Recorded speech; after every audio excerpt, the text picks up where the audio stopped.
Section 2.4 Sequences and Summations.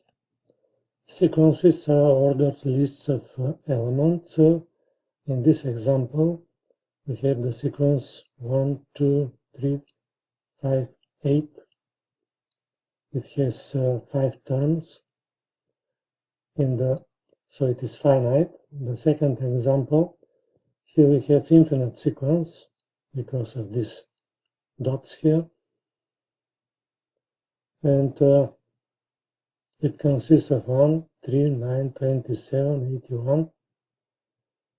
So we observe that we have 3 to the first, 3 squared here. In the beginning, 3 to the 0, then 3 cubed, 3 to the fourth. Then the pattern is obvious. We can put dots and it means it continues like that indefinitely.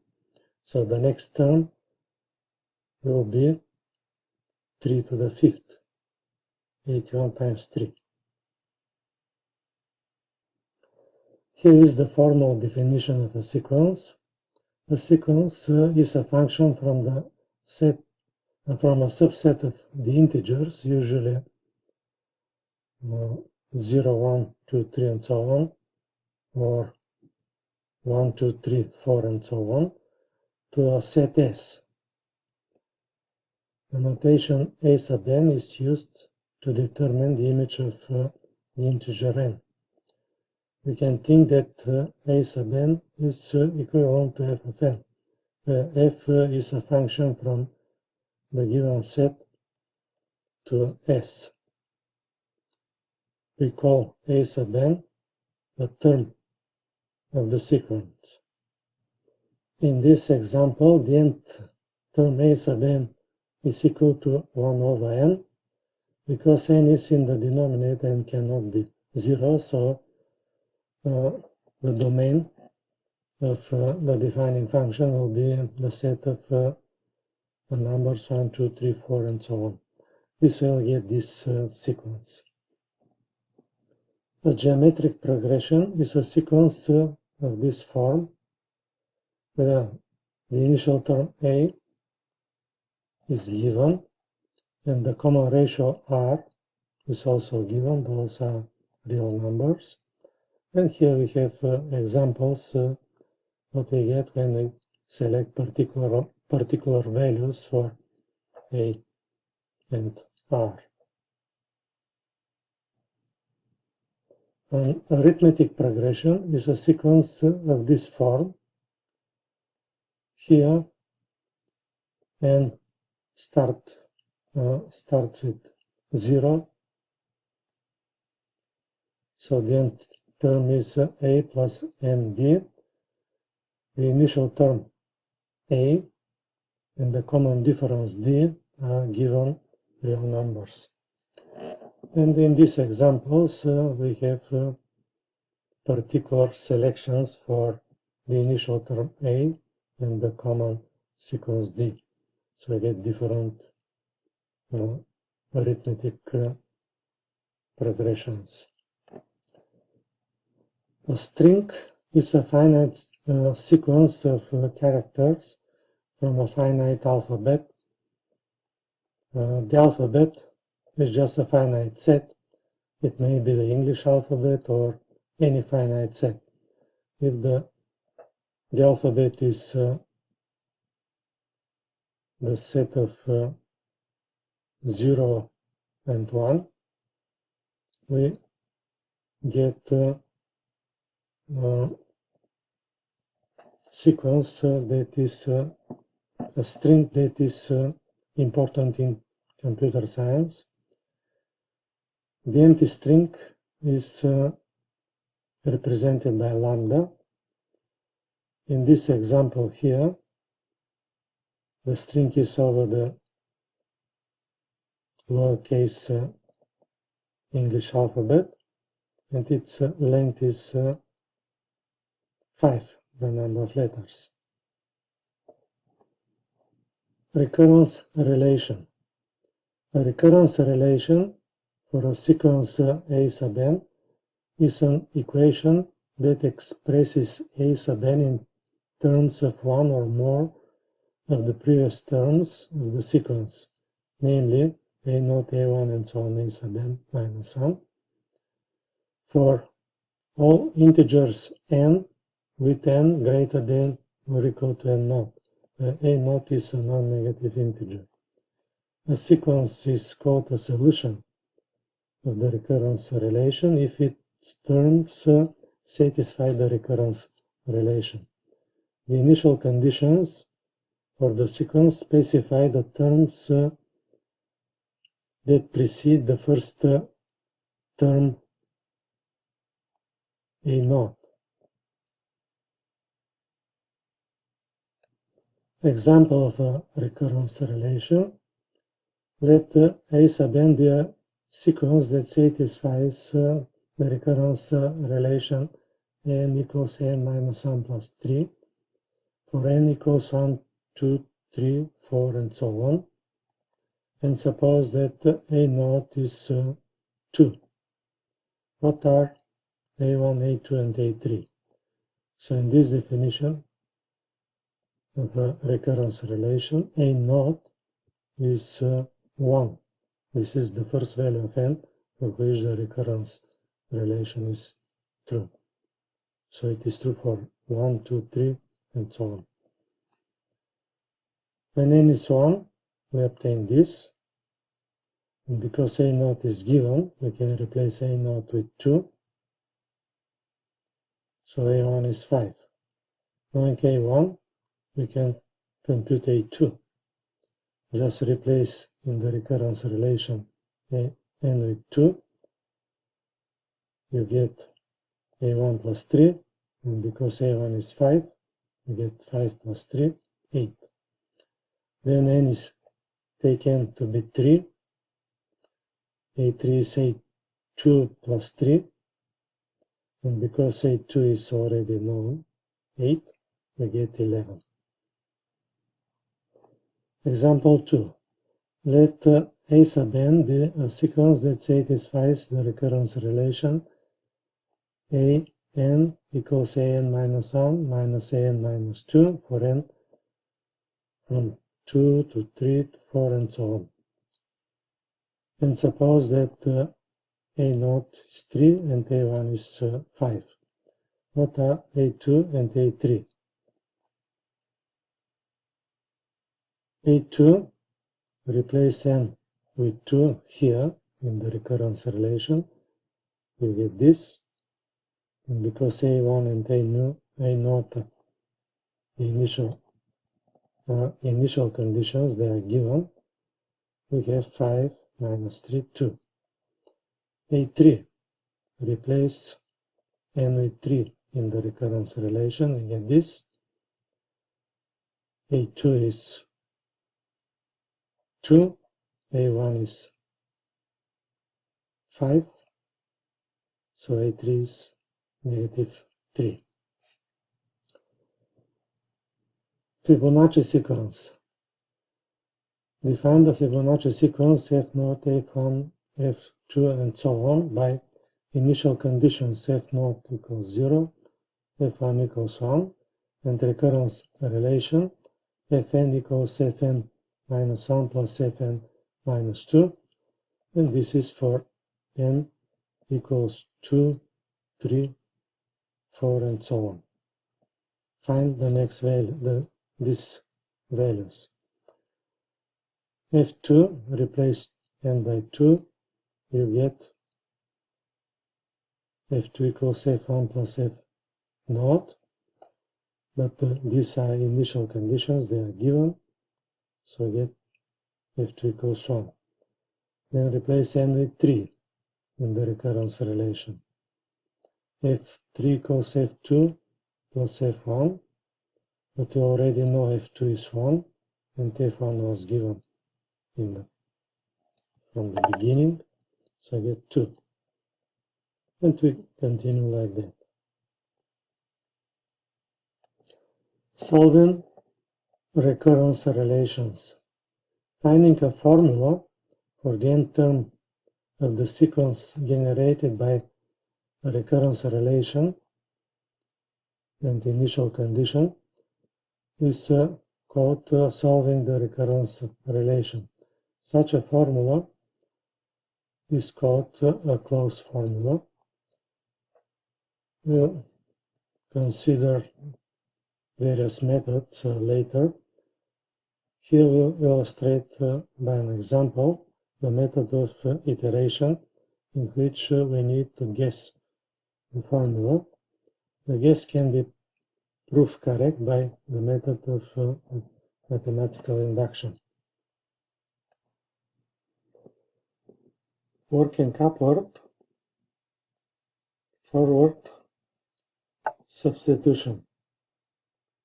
Let A sub n be a sequence that satisfies the recurrence relation n equals an minus 3 plus, n equals an minus 1 plus 3, for n equals 2, 3, 4, and so on, and suppose that a1 is 2.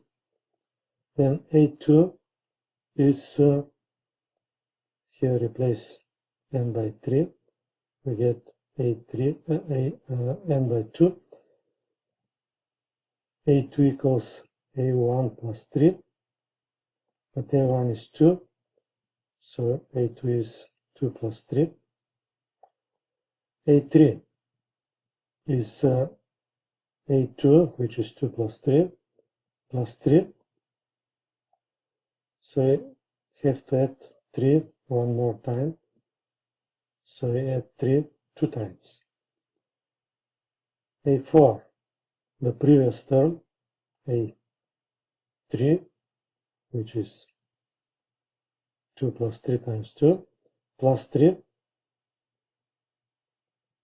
Collect the 3's. So 2 plus 3 times 3. And an, we guess, will be an minus 1 plus 3. And if our guess is true, we have to add for n minus 2, we must have 2 plus 3 times n minus 2, less than n minus 1. Now collect the 3's, we get this for an. An is 2 plus 3 times n minus 1, 1 less than the number n. Method 2, backward substitution. Let a sub n be a sequence that satisfies the same recurrence relation. And suppose that a1 is 2. So we write the recurrence relation. Then apply the recurrence relation for n minus 1. Replace n minus 1 with n minus 2 plus 3. Collect the 3's, you get this. So, look what we have here. The index n. Here the index is n minus 2, and how many 3's are added? 2. N minus 2 plus 2 is n, exactly equal to this. Do this one more time. Replace n minus 2 with n minus 3 plus 3. Collect the 3's, you will get this. N minus 3 plus 3 times 3. Again, this index n minus 3 plus the number of 3's added, 3, is equal to n. And it continues. This property is kept on each step. So if we do this many times, we'll end up with a2 equals 3 times n minus 2. Again, the rule 2 plus n minus 2 is n. And finally, apply the recurrence relation one more time. a2 is a1 plus 3 plus 3 n minus 2. Collect the 3's, we'll get a1 plus 3 times n minus 1, but a1 is 2, and we get this formula. Financial application. Suppose that a person deposits $10,000 in a saving account at a bank yielding 11% per year with interest compounded annually. How much will be in the account after n years? Let P sub n denote the amount in the account after n years. P sub n satisfies the following recurrence relation. P sub n is equal to P sub n minus 1 plus 0.11 times P sub n minus 1. Collecting, we get 1.11 times Pn minus 1. With initial condition P naught equals 10,000.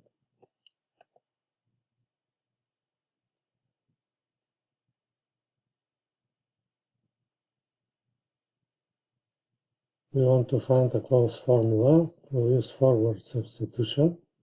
P1 is equal 1.11 P naught. P2 is 1.11 P1.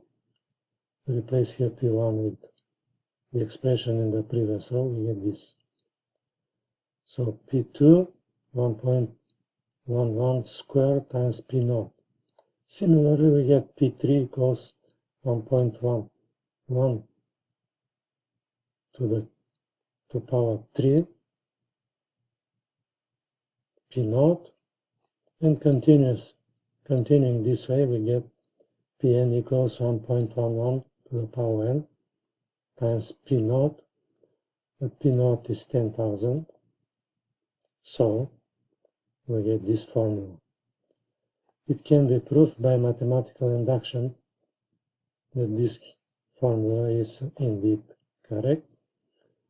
If the number of years is 30, we have to compute this with a calculator to get the amount in the account after 30 years. In this table, we have the first 10 terms of some useful sequences given. Fn, this sequence is a subsequence of the Fibonacci sequence that we defined, but it starts with n equals 1 here.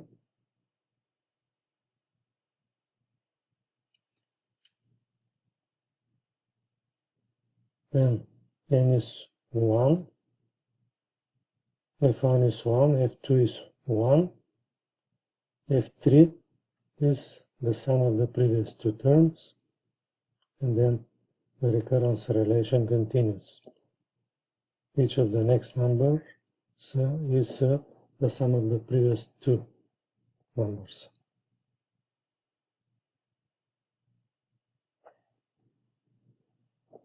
Summations, sigma notation. These expressions, each of them represents the sum of the members of a given sequence. Am plus am plus 1 plus and so on plus an. That is all the terms in the sequence between are added. The variable j is called the index of summation. It runs through all integers starting with its lower limit m and ending with its upper limit n.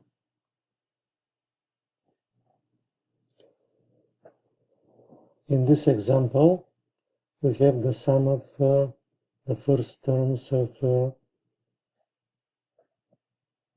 geometric sequence, and in this example the upper limit is infinity, which means that this is infinite series. If we have a given set of indexes S like here, then this summation means take one member of the sequence for each j in S. So we have one member for 2, and j is 2, one and j is 5, one for 7, and one for 10.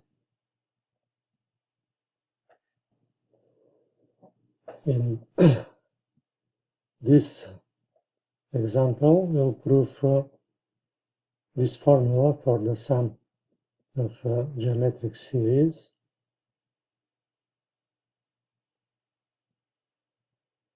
First, denote with S sub n, the left-hand side of the formula we want to prove. Now, multiply this equality with R. You get this. Then use the distributive property to move R after the sigma notation and collect R to the j times R is R to the j plus 1.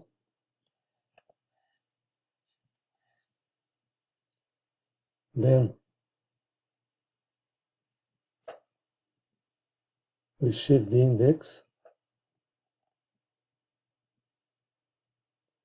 So write k for j plus 1. Because j varies from 0 to n, k will vary from 1 to n plus 1. Now replace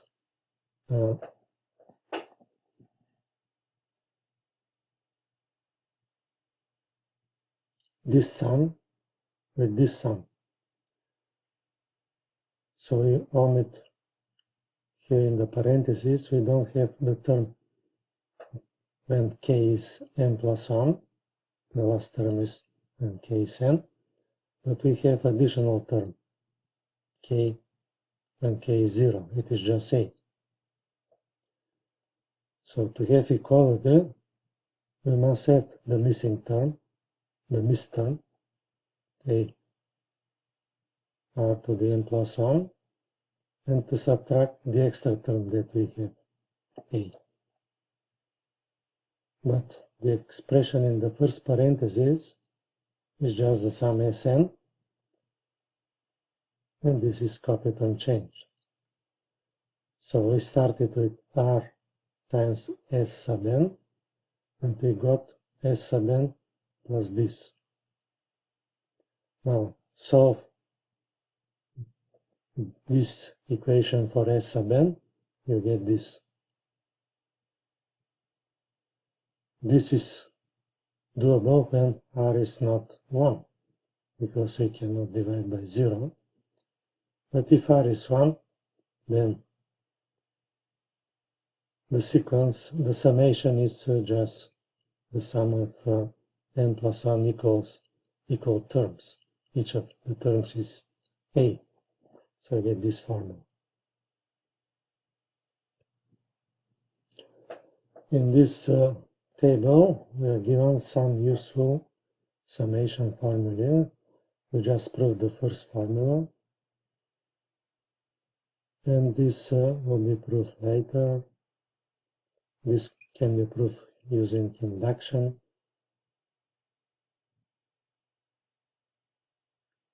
And to prove these two, we need calculus. Matrices are useful discrete structures that have many applications.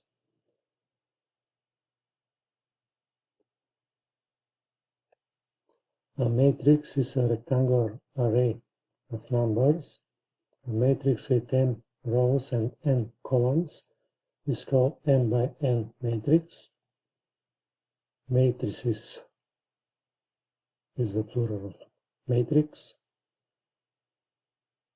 A matrix with the same number of rows as columns is called square matrix.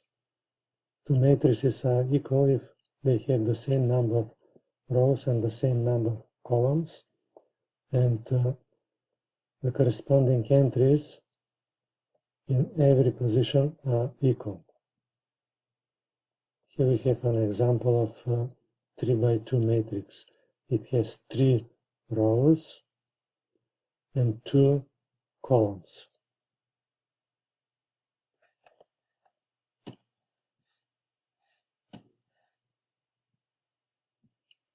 Let m and n be positive integers and A be this matrix. The ith row of A is a 1 by n matrix. So rows are horizontal. And the j column of A is a n by 1 matrix. So the columns are vertical. And the j column, the second index is j. So the second index here shows the number of column. The first index shows the number of row. The ijth element of or entry of A is the element A sub ij. We can use A equals in brackets here A sub ij to denote the matrix whose ijth element is A sub ij.